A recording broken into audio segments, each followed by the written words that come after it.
Hello everybody, welcome to March. I know it's only been 3 weeks since the last rendition of Let's Talk, but this is more around the time of the month that I would like to put these videos out, not in the middle, rather more towards the beginning, going into the next month.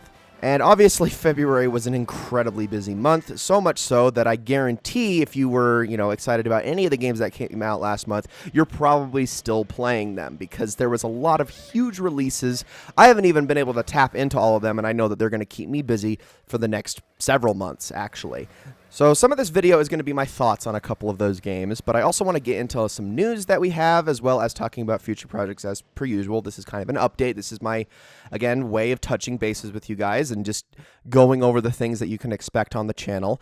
And then obviously at the very end, I'm going to talk about the games that I am not going to be picking back up that are either in progress or I haven't uploaded since the last video. So we'll talk about all that today. Let's start with the news, though, because it was kind of convenient that Nintendo just slipped this in there. Last video, I talked about the Nintendo Direct and most of the announcements in there, and then, of course, a week later, they decided to slip in the bad news in hopes that all of the hype would allow it to kind of just blow over, and in a way, it sort of did, which drives me nuts because this was some pretty bad news. So Nintendo announced that they're going to be closing the Wii U and the 3DS eShops in about a year. Now, don't get this twisted. The eShops themselves are going to be gone in about a year, but that doesn't mean that you're going to have an entire year to grab all the games that you want. They're going to be slowly phasing out different purchase options along the way. In fact, I do believe that being able to purchase games with your credit card or debit card or whatever, that's going to be gone in months. Like, don't quote me on this, but I want to say less than 6 months, which is absurd. They're going to basically force you into buying Nintendo store cards and then having to input the codes to then pay for games that way on the 3DS and Wii U. Now, as somebody who is very much into game preservation, but is even more so into the concept of ownership and the fact that video game companies, among a bunch of other companies out there, have been trying to erode this concept for a very long time. In fact, one of the things that I've always found funny, so a lot of people these days are very big on physical games versus digital because they don't trust the digital market space. Now, me personally, I agree with that, but I don't think that physical is the answer anymore because, surprise, you buy a physical game nowadays, it's more or less just a code to download a digital game. That's how it's been for a very long time, and buying physical over digital doesn't really help you in the ownership department at all. If the servers go down, you're still kind of screwed. If the company revokes your licenses, you're still kind of screwed. That's been pretty much the case since the PlayStation 3 and Xbox 360 area for a good chunk of games, and nowadays is true for almost all games that you have.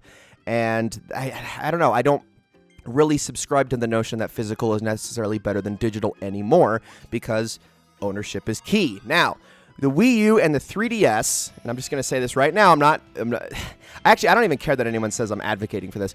They are very, very easy systems to homebrew, to jailbreak.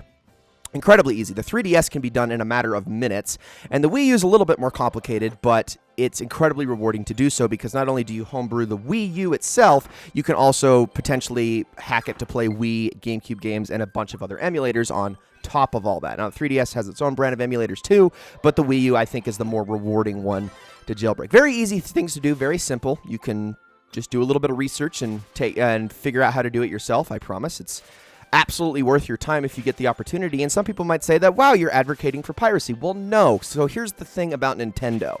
Nintendo has the biggest hate boner for piracy of any of the major corporations out there. They make it known. Don't get me wrong. All the other companies hate it too, but they learned their lesson. Back during the PS3 and the Xbox 360 days, there was a very heavy push for, well, two things. They were trying to kill the secondhand market with things like online passes and whatnot. That didn't go very well. And, of course, there was the launch of the Xbox One, which was also supposed to kill the secondhand market. Again, not very popular. But they were also trying to kill off piracy with things like that by having a locked central ecosystem that they had total control over. They still kind of do with a lot of DRM on PC with things like Origin, Uplay, Steam, stuff like that. A lot of that exists. But The good news is that over time, these companies have understood more that the best way to combat piracy is convenience. If you have a very convenient ecosystem, customers are much more willing to actually pay for their games than go out of their way to pirate something when it's just much more difficult and there's a lot more risk involved. This is something that Nintendo has never understood. They, for the longest time, have felt like they should be in complete control, no matter what it is. If it is in any way tied to Nintendo whatsoever, they should have the first and the last say. We've seen the way that they treat creators of fan games. We've seen the way they treat competitive scenes, whether it be Splatoon or Super Smash Bros. I mean, look at the latest thing that just happened with EVO, for instance, and the way that the Melee community has been treated for freaking forever. And we as the customers are always in the wrong. We should treat everything that Nintendo does as a gift to us, as out of the graciousness of their heart that they are even willing to let us touch their pieces of art, whether it be amiibos that they completely understocked, thus screwing us over, screwing retail workers over, and helping scalpers tremendously. This also obviously applied to the NES and the SNES Classic. Nintendo has contempt for their customers in every way, and there's no denying it. They do not like us. They will do as much as possible to antagonize their customers, so long as it does not hurt their bottom line, because that is in their best interest. It actively helps them to screw us as much as possible. So we come back to the 3DS and the Wii U eShops, where they are saying that we're taking these offline, and oh, by the way, if you pirate them, you are the bad one. See, here's the thing about piracy, Nintendo. You have to be stealing something to pirate it, right? Isn't that how piracy works? Now, if you take the Wii U and the 3DS eShops offline, if you are no longer able to sell us a product, no longer able to make a profit off of anything, and yet it still somehow ends up in our possession, is that necessarily stealing? I don't think it is. I don't think that's how that works at all. I think the same thing applied with the Wii Shop back in the day. In fact, I do believe there is a term for software that is no longer sold. I believe it's called, abandonware. You see, the thing is, Nintendo, abandonware is free everywhere. Everyone is allowed to have it as long as it is archived properly. It is put up somewhere on a database, and nobody has the legal recourse to fight it when it becomes abandonware. It's just there, and everyone has access to it. Go check out the abandonware sites for PC games. They are all over the place. Emulators like ScumVM were specifically designed to be able to handle these old games that are no longer supported by their own companies, no longer sold, and are no longer obtainable by any means. Now, Nintendo, if you try to do the same thing with the Wii U and the 3DS, guess what? People are still going to go and get them. We're not just going to lose these pieces to time, whether it be for preservation or for ownership, because here's the other catch, guys. Here's the other thing, if you're still not on board with what I'm saying. So, when Nintendo closed down the Wii Shop several years ago, they conveniently left out a very important detail. Now, Wii Shop games can still be downloaded from the from Nintendo servers if you own them. However, if, for whatever reason, your Wii bricks, it dies, the licenses go with it. Therefore, you lose all of it. Every single one of those games. Even if you've paid for them, they're gone. So therefore, doesn't that just entice people more to jailbreak and homebrew their systems so that they have access to those things, to have a way of backing things up? I know people constantly rage on about the data. Are emulators legal? Is jailbreaking legal? Are ROMs legal? Blah, blah, blah, blah, blah. And obviously there are very clearly defined legal areas in each of those departments. I could tell you right now, emulators are legal. Jailbreaking and homebrew, totally legal. You have every right to do it. You only void your warranty. However, ROMs themselves are legal, but distributing them is not. That's the catch. If you need an example of the case law, go look up the Sony versus Bleem court case. If you really need a succinct summary of this, honestly, Gaming Historian did a great video on the subject, talking about how that entire thing went down, and Sony fought tooth and nail to prevent those emulators from circulating. But you know what? Sony did not change the law in their favor. They did technically win by rights of beating the competition into submission with their superior money and lawyers, but that's it. They didn't actually change the law in their favor. And they have since given up on that fact. Most companies have. Yes, there are egregious cases where people still get in trouble for it. And Nintendo is honestly behind most of those lawsuits, if you've been paying attention to anything. Look at the Cool ROMs incident a few years back, as well as the Gary Bowser incident in the news currently. Nintendo is still stuck 15 years in the past with their tactics. They still don't understand what causes people to quote-unquote pirate things. They still don't understand how the ecosystem works. They don't get how digital media is supposed to function. They don't understand why their customers would go to such lengths to keep the things that, they paid for. Actually, I think I'm giving them too much credit.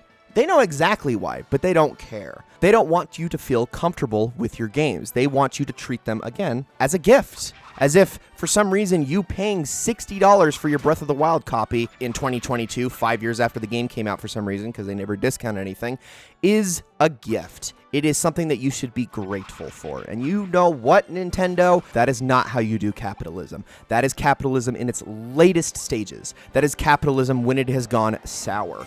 You are supposed to be the ones that are trying to get us to pay you. You are the ones who are supposed to be fighting tooth and nail to get our money, not the other way around. And anybody who argues that any of this is okay, I mean, I'm sorry, but you are completely brainwashed. You are completely submissive to a corporation, which is, it makes you a bootlicker. That's all it makes you. I'm sorry. If after everything I've said, this is still the stance you take to defend Nintendo, you need to, 1, do your research and check out the laws that actually revolve around this entire situation. 2, know your rights. And 3, sack the fuck up. You can still enjoy Nintendo's products without bowing to their every whim. I should know. I have been a Nintendo fan longer than I have been a fan of any other company's games. I was effectively born a Nintendo fan. My first ever game system was a Game Boy. After that, it was a Nintendo 64, and then after that, it was a Game Boy Color. After that, it was a GameCube. I didn't even touch PlayStation or Xbox until I was 13 years old, and I still have such a soft spot for those old Nintendo games. You can appreciate their products without becoming the product yourself. Okay, that's all I wanted to say on that. Now, let's move on and let's talk about the games that I have been playing over the past few weeks. So obviously it's going to be the same ones that I said I was going to be playing in the last video. Horizon Forbidden West, Destiny 2, Elden Ring, those were the 3 that I mentioned. Now I have not even been able to touch Elden Ring yet. Part of it is hard drive space. I'm still trying to work on figuring that out with my PlayStation 5. But also just the fact that I'm nowhere near done with Horizon Forbidden West or Destiny 2 Witch Queen. I'm about halfway through Horizon Forbidden West's main story at this point, but when it comes to, well, 100%ing it, which I do intend to do, I don't even think I'm close. Not even remotely close. In Destiny 2, I still have a lot to do in that. But I have, for the most part, experienced everything in it. I think there's like an exotic mission that I've missed out on, and then there's been like a couple of the seasonal stuff that I've missed out on. But for the most part, I've experienced everything, including the raid, so I can talk about those to a degree. Let's start with Horizon Forbidden West, however. Now, I already gave my Horizon Forbidden West first impressions video. That was with about 10 hours of experience. Now I'm talking with about 40 hours of experience under my belt in Forbidden West. So I have a few extra things more to say. Something I didn't really do justice on in the first impressions video was the technical aspects of the game. Me personally, I wasn't really noticing a whole lot of problems, but since uploading that video, I have noticed a lot more problems with the game in the technical department. Now, that being said, Guerrilla has pushed out a lot of patches. I think 3 patches, but 3 major patches to address a lot of those technical issues, so the game is running better than ever. And I have to say that none of those issues have actually affected my enjoyment. Almost all of them have been visual bugs. I think there was one, like, sort of bad glitch, but it wasn't even really that bad of a glitch because once I left the area and came back, it just went away. It wasn't like a game-breaking, have to reload a save glitch or anything. Other than that, though, the game has actually run pretty smoothly on my end. I, again, still haven't had a whole lot of issues. I haven't seen most of the issues that people have been complaining about that were addressed in the patches and whatnot, but those things are now fixed. There's still a bit left that needs to be taken care of. One of the biggest effects is, I guess there's like a shimmering effect when you play in performance mode, which is what I've been playing in. I would have to contrast that to how the game is normally supposed to look before I make that judgment call, but I haven't really noticed it. Again, I could just not have the eye for something like that, but I did want to put that out there and say the game is a little bit less technically sound than I think people would like. It's certainly less technically sound than Horizon Zero Dawn was at launch, and I think that's probably the game's biggest failure thus far.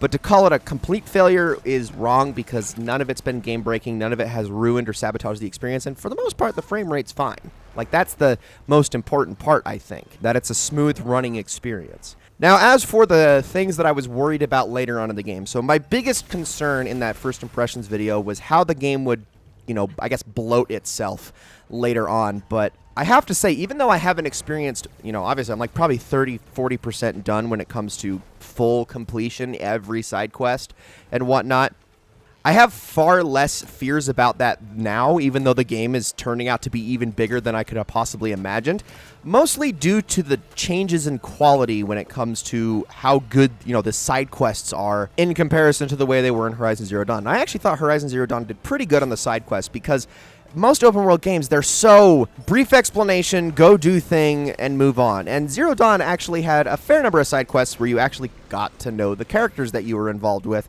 and you would fight against unique enemies that you didn't really encounter all that much in the main campaign and stuff like that. Forbidden West takes it to a whole nother level. I mean, every single side quest has its personality to it, and the characters are so much more character rich. I mean, they have a lot more personality to them. The dialogue is way better. Zero Dawn had a couple of bad voice actors. I have not encountered one bad voice actor in Forbidden West. I do feel like they actually stepped up the budget in that department too, because a lot of side, seemingly inconsequential characters, I actually recognize their voices from different games. So I think in that regard, they're spending more on the voice budget. So that's probably got something to do with it. But like everything that I do in this game is exciting. I mean, Zero Dawn had that too. I think the side quests, the little mini quests that you would do were probably the things I liked the least about Zero Dawn. And exploring the world was just so fun, but Forbidden West just goes above and beyond. It makes not only exploring the world really fun, but it makes even the stuff I didn't like in the first game excellent. I mean, I don't want to speak too soon. I don't know. The only thing that I'm worried about, I guess, is how the ending handles itself, like how it pays off. But that aside, I could pretty safely declare this my game of the year unless Elden Ring blows me away. And given the fact that, don't get me wrong, From Software games are all right, in my opinion. I like some of them. I really like Bloodborne. But given that those games, those types of games, that sword and shield combat is never really my favorite to begin with, I don't know. I just really don't think that that's going to top Forbidden West for me. This game is so frickin' good. I mean, it's honestly unreal to what degree they have been able to further elevate what was already my favorite open world formula. I'm so impressed by Guerrilla at this point. I don't think that they could do any wrong with this formula from here on out. Now let's talk about Destiny for a second, because I haven't been able to give my impressions on that at all. Now I've been posting, obviously, the playthrough of the Witch Queen campaign. No commentary. I didn't want to try to add additional context or fit anything else in there alongside and react to stuff while I was going through that campaign. I just kind of wanted to lay bare the gameplay itself. Even though I know it was a little bit sloppy because it was my first run through, I didn't do anything but just cut out some unnecessary deaths. I just left it all as is, raw, not unedited gameplay, but my first impressions of it and how I handled the campaign the first time. I didn't want to go in like, yeah, I'm a god, I can beat this easily. It's like, no, I wanted you guys to see exactly how hard it is and, what you're going to get when you go in yourself. That was my intent with it, because it's a phenomenal campaign. Now, that being said, let's talk about the Witch Queen expansion as a whole for a second. Because Destiny it's a beast in and of its own right. It's so hard to talk about now. I completely gave up on trying to continue a Let's Play and giving you guys essentially the step-by-step, the play-by-play of what was going on in Destiny once Forsaken happened, because the game just became too dynamic, too fluid. It's impossible to keep up with at all times because there's just so much going on in its world and its universe, and it's nothing like it was all the way back in Destiny 1, where, in essence, it was still just a campaign. There was missions that you did, there were side missions that you did. It was a pretty simple structure to grasp, and it's just not the case anymore, which can also be a problem because people trying to get into the game, it can alienate them to a very severe degree. Now, Witch Queen itself is kind of resetting again. This is like the third time they've done that. Now, that's not to say that they're trying to fix what was a bad game anymore, because prior to Witch Queen, the game was still amazing. Beyond Light was a very good expansion. Shadowkeep was all right, and Forsaken was a very good expansion. So it's not like the game has been floundering these past few years like it was in the distant past. It's been doing fine. It's just that Witch Queen is kind of setting itself up as another introduction for new players. All right, come on, come back into the fold. It's okay now. We're going to explain some things to you. And obviously it doesn't do everything, and it's still going to be confusing to a degree, but it is trying to lay the foundations for the whole next chapter of what's going on in Destiny's story. And speaking of story, let's talk about that for a second, because that is Witch Queen's greatest triumph. Destiny, ever since it came out all the way back in 2014, has been harshly criticized for its story ever since. And you know what? I cannot disagree. I've always thought that its lore is good, and this is a problem that every live service game has, is that the story is not that great, but the lore is amazing, and Destiny was no exception. In fact, Destiny was the one that kind of started that, if I'm being honest. Warframe, if you want to dig just a tiny bit deeper. But Destiny has always had a weak story, and even with Destiny 2, it was still pretty bad. But with Forsaken, it didn't. I wouldn't say they fixed it entirely, but it got better. It got more cohesive. Bigger things were happening in the story itself, and it was a little bit easier for the lay person to understand. Shadowkeep sort of kind of fixed that, but not really. It just kind of added more context and further explained previous events that happened in the before stuff, which I guess is good because it does help people get what's going on, and it laid the seeds for what would happen later. Beyond Light took things to another level, was very good on its story, had a lot to go over, but it still kind of focused on the before stuff. There were things that were new, obviously, but there was a lot in there that explained things that happened in the past of the game as well as in the game's prehistory. Again, just world building, which I love world building. I'm huge into that. So I thought Beyond Light did a very good job on that. Witch Queen is like Halo to the 10th degree. I'm not even kidding when I say that. This is Bungie's finest storytelling that they've ever done. I mean, and I know that to a lot of people that's going to be blasphemous. How dare you say that? Halo 1, 2, 3, and Reach were masterpieces. Well, I know not everyone says that about Reach's story, but Halo 1, 2, and 3, that was the best storytelling Bungie's ever done. You can't possibly believe that Witch Queen is, yes, it is better. It is a lot better. This is, I mean, it honestly took me by surprise. As somebody who is very much into the game's lore and a lot of the stuff going on in the background, I was totally taken aback by a lot of the events that happened in Witch Queen. Totally shaken. And, I mean, you still do kind of need a bit of the context that was set forth in, I don't know, the previous 6 years of Destiny. I get that, or 7 years of Destiny. So to some, that can also be a big failing, but this is an ever-evolving game, so you kind of have to expect it to a degree. But once you have that context, once you have that understanding and you know what's going on, Witch Queen is like mind-blowing. Made even further so by what happens after the campaign. The campaign itself is excellent, but once you start to get into the raid stuff, so because I just ran the raid. Just ran the raid the day before I'm recording this video. And wow. Like, wow, guys. I can't believe it. It's really, truly, and honestly amazing. I would highly advise people go look up and see that raid for themselves because it is unparalleled in how good it is. It's so phenomenal as a raid, both mechanically and visually, aesthetically, in terms of storytelling, everything. It's one of a kind. And then there's a bunch of events that take place once the raid is over that involve that final boss in that raid and the context that he brings. And you start to see the game unravel and unfold even more, and we still have yet more to see in the coming weeks. And it's just, oh my gosh, it's so good. It's so freaking good. And of course, the gameplay is as stunning as ever. There's all these new weapon crafting systems and weapon leveling systems that have been added into the game that just make the entire experience even better. The stuff that goes on in the throne world, which is I would say planet, because every location in an expansion has either been a planet or a moon thus far. This time, however, it's the throne world, which is like, I'm trying to think of how I can best relate this to something else without explaining Destiny's entire lore and what the Hive are and all that, but it's essentially a spiritual plane for a villainous character that represents their accomplishments, their strengths, and their dreams that is so vast that it is essentially the size of a planet in and of itself. That's what the throne world is. That's the only way I can describe it. That location is just amazing. Just the best so far. The best yet.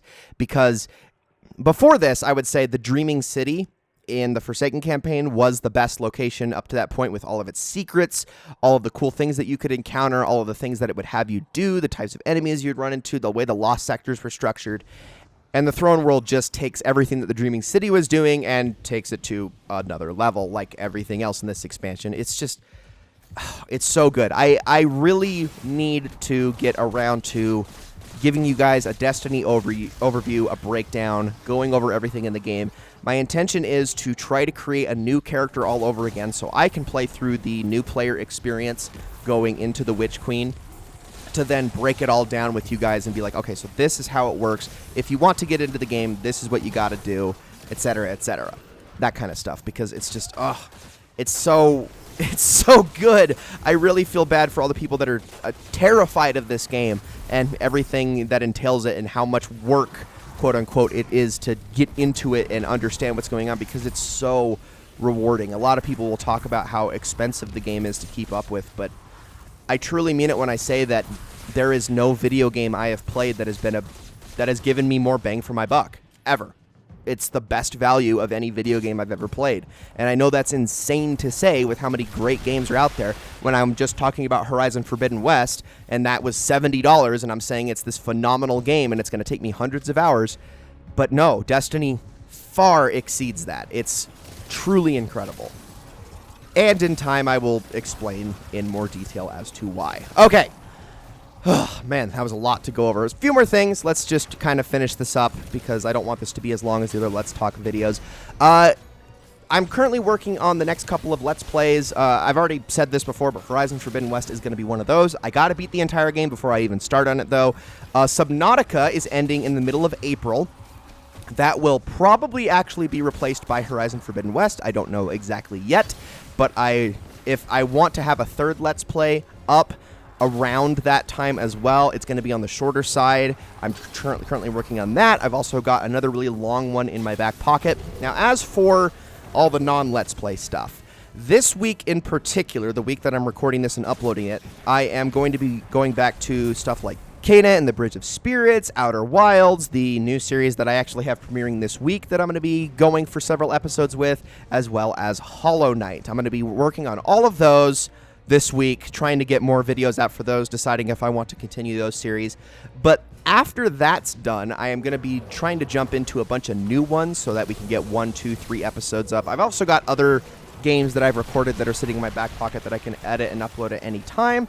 Here in the very near future, I'm actually going to try to jump into a bunch of older games, both on my NES and SNES Classic, which, full disclosure, are completely jailbroken and have every single game that either system ever got, so I have access to pretty much anything that I could or ever want to play on those.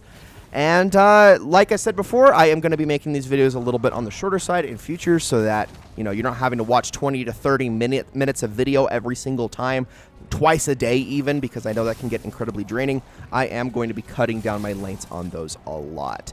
I also would like to check out the Kirby and the Forgotten Land demo. In fact, I am going to try to check that out as soon as I am done recording this video, jumping on, getting through the entire demo, and we're going to see how that turns out, because that game does look really exciting. I've always wanted a 3D Kirby game. The fact that the only other quote-unquote 3D Kirby game we've ever gotten was a racing game, which, don't get me wrong, it is my favorite Kirby game. But the fact that it was the only one and it happened like 18 years ago is a little bit sad. So it's about time we finally got it. Thank goodness for that. I can't wait to have a look. All right, I'm going to end this video by talking about exactly one game that I will not be continuing once all of the episodes are up. I do have a couple. It's going to go to about 8 episodes in total, but spoiler alert, Fallout 76 ain't continuing. It's not continuing. I pretty thoroughly explained why in the final episode, but I'm going to just mention it here really quickly because, oh boy, that has to be, next to Marvel's Avengers, the saddest example of a live service I've ever seen. And the fact that it's still going amazes me. I actually think Anthem had way more potential and had way more going for it than Fallout 76 ever has. And the fact that it's so many years later and it still plays so horribly is unbelievable to me.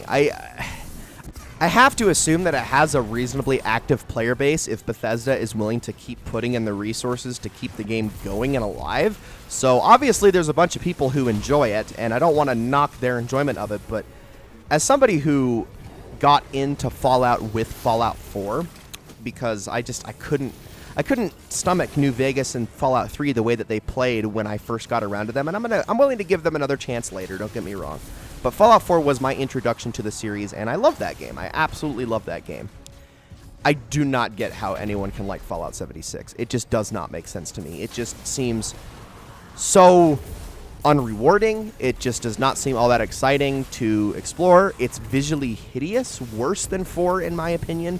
Despite having a much more interesting location, at least in theory, it just blows my mind that that game is the way it is all these years later. And I have to say that it probably is my most regretted day one purchase ever, because I spent $60 on that when it came out, and I put it down after only a day, and I didn't touch it again until this series, and it did nothing to impress me. Absolutely nothing. What a tragedy that was. All right, guys. Thank you all so very much for watching. I will see you all in the next one.